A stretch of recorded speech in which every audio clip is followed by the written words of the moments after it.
Hello, I'm the Irresolute Cartographer, and this is the story of Fallout 76 in about 10 minutes. Fallout 76 takes place in part of the region of the United States known as Appalachia. While this real-world region stretches from Mississippi to New York State, Fallout 76 primarily focuses on the land around West Virginia.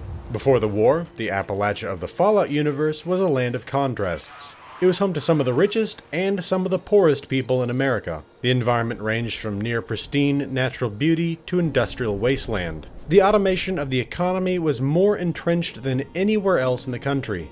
The pinnacles of this technology were the automated nuclear missile silos, capable of launching and reloading themselves many times, and Watoga, the city of the future, where a robotic staff performed almost all the labor. By 2077, the inequality, unemployment, shortages, and corporate overreach led to massive protests and even riots that verged on an uprising. All of this came to an end on Saturday, October 23rd, 2077, when the war with the People's Republic of China turned nuclear. Appalachia does appear to have been struck twice at some unknown facility, but otherwise was more affected by the fallout from direct hits in other states.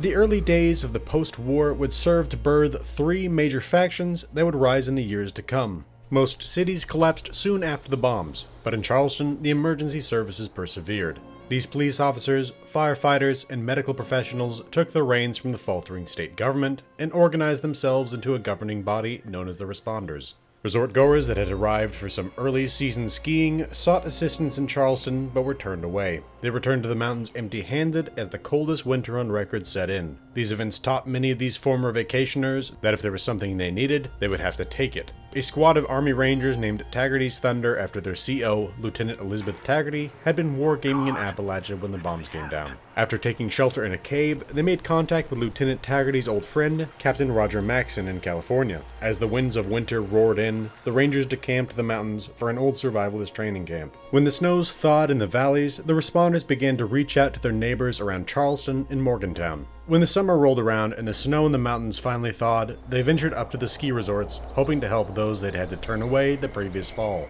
Their envoys were murdered in cold blood. The long, harsh winter had severely traumatized these former elites of society. The murder of the envoys would split them into 5 separate gangs. The brutal cutthroats, the reluctant diehards, the sneaky Blackwater bandits, the clever trappers, and the cannibalistic gourmands. Collectively, these gangs formed the Raiders of the Savage Divide. By the summer of the following year, members of the Free States movement emerged from their bunkers. Before the bombs, the actions of the American government had turned these Appalachians into separatist preppers, who prepared for the coming nuclear war by building their own bunkers. They had managed to avoid the war as they were already underground when the bombs came down, having fled persecution by the government weeks before. When their leadership signaled an all clear, they ventured out to nearby Harper's Ferry, where they helped the survivors rebuild their city. The following year, they made contact with the Responders, and cooperation between the two groups began. Soon after this, the Ranger group Taggarty's Thunder joined their brethren in California in the formation of the Brotherhood of Steel. The Appalachian Brotherhood sought to help survivors of the war and preserve the technology of the past. The Brotherhood and the Responders also cooperated, with the Responders providing material support while the Brotherhood provided combat support. The Raider attacks on the Responders that had been initiated in the summer of 2078 reached a climax on Christmas Day 2082. After a botched raid on Charleston the night before, the Raiders blew the Summersville Lake Dam, flooding the old capital, killing hundreds. The Responders regrouped and fled to Morgantown, where they reestablished themselves. They expanded across the region, seeking resources and recruits from the ash heap to the Toxic Valley. Around this time, the people of Appalachia began to encounter new threats: small green Liberator robots and hulking green super mutants. Both of these threats were a result of the work of the Enclave. Under the White Spring Resort, the bunker supposedly meant to shelter the United States Congress was in fact in the hands of the incarnation of the military-industrial complex known as the Enclave. At the White Spring, the Enclave had a state-of-the-art bioweapons lab, a mutation serum program, and Modus, an AI overseeing the facility. Under the command of Thomas Eckhart, the former Secretary of Agriculture, the overall goal of this cell of the Enclave was to continue the war with China.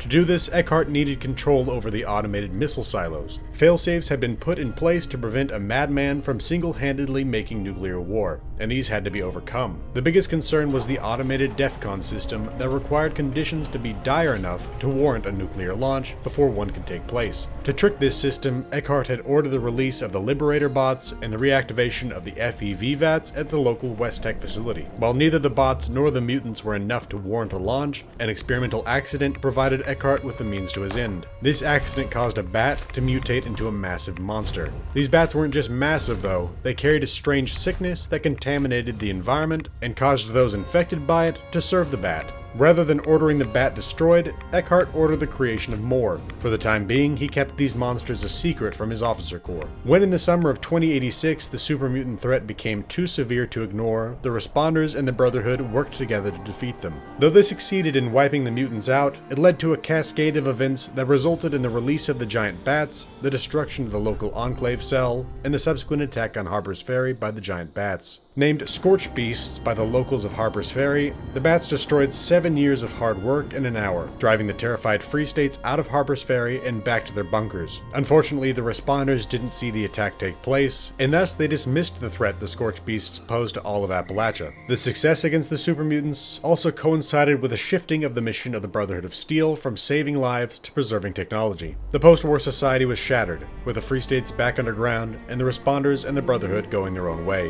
While the Responders focused on helping survivors of the war, the Brotherhood moved to their new headquarters in an abandoned insane asylum they would rename Fort Defiance. While moving to their new home, the Brotherhood witnessed one of the Scorch Beasts come flying out of the bog. They realized the threat these monsters could pose to the entire region, so they began to battle them. As the war with the Scorch Beasts began to intensify, the Brotherhood went to the Responders looking for more supplies. The Responders were busy with their own problems, so they weren't thrilled with the increased demands. The valley north of Morgantown was becoming a sore spot for the Responders. An army of the diseased servants of the Scorch Beasts, known as the Scorched, were coming over the mountains in greater numbers. Meanwhile, the Free States were focusing on monitoring the movement of the Scorched in their lands, and began to establish a network of devices they called the Scorched Detection System. By 2094, the Scorched Beast threat was becoming apocalyptic. The Appalachian Brotherhood was fighting all out but making no progress. While the Western Brotherhood had been helpful in providing analysis and technological assistance to their Appalachian brethren, Elder Maxon refused to sanction the use of nuclear weapons against the Scorch Beasts. To make matters worse, the aging satellite network finally failed and the two halves of the Brotherhood lost touch. Desperate to stem the tide of the monsters, the Appalachian Brotherhood committed the bulk of their forces to Operation Touchdown, a mission meant to destroy the nests of the Scorch Beasts and prevent them from overrunning all of Appalachia. While the effort initially seemed successful, it wasn't long before the beasts were again darkening the skies. In August 2095, the Brotherhood fell to the Scorch Beasts, the remaining members fighting to their last breath. The fall of the Brotherhood finally alerted the Responders to the nature of the threat they posed. They consolidated their forces, began to work on a Scorched Plague inoculation,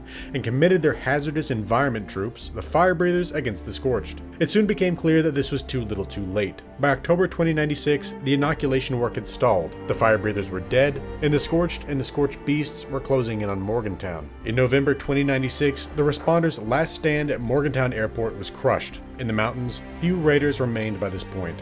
By late 2096, 4 of the original 5 gangs had quit the territory or died to a combination of combat fatalities, disease, and auto-cannibalism, and the few remaining cutthroats were on their last legs. While the Free States would linger on in their bunkers, they suffered a rate of attrition that saw them eventually die out by late 2090 to early 2100. For about 5 years, Appalachia was a graveyard for humanity, stalked by a bevy of mutated monsters. That changed on Reclamation Day, October 23, 2102, when Vault 76 reopened. There were a handful of vaults in Appalachia.